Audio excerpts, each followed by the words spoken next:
Guys, আসসালামু আলাইকুম। আমি চলে আসলাম নিহাল রায়ন ব্লগ থেকে। আজকে আমরা রাতে কি কি দিয়ে ডিনার করব সবকিছু আপনাদের সাথে শেয়ার করতেছি। এই তো চলে আসলাম। প্রথমে রাইস মানে ভাত, যেটা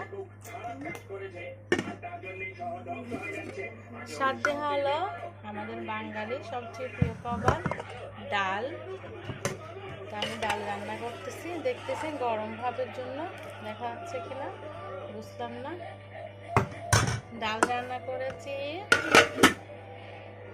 সাথে চলে আসলাম আলুর ভর্তা। আজকে আলুর ভর্তা বানিয়েছি, ডিম দিয়ে আলুর ভর্তা বানিয়েছি। আর এদিকে নিয়ে আসলাম মাছ ফ্রাই, যেটা হলো অনেক বড় সাগরের লাল পোয়া মাছ। ওই মাছটা ফ্রাই করেছি, পানি পড়তেছে।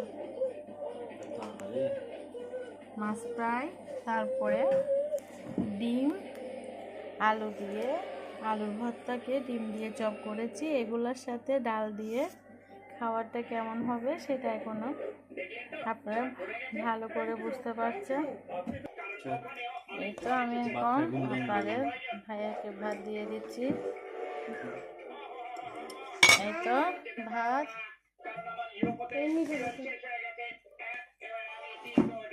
এই তো আলুর ভর্তা দিলাম, তারপরে মাছ দিলাম,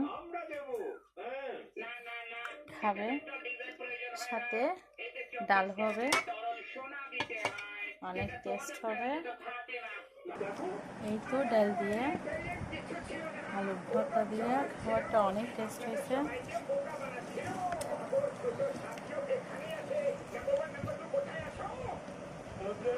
যদি ভালো লাগে আজকের এই ছোট্ট রেসিপি, যদি ভালো লাগে তাহলে অবশ্যই আমার পাশে থাকবেন। এরপরে কী করতেছি সব কিছু আজকে আপনাদের সাথে শেয়ার করব। ভালো থাকবেন। ভালো ভাতটা খেয়ে নিই। আসসালামু আলাইকুম।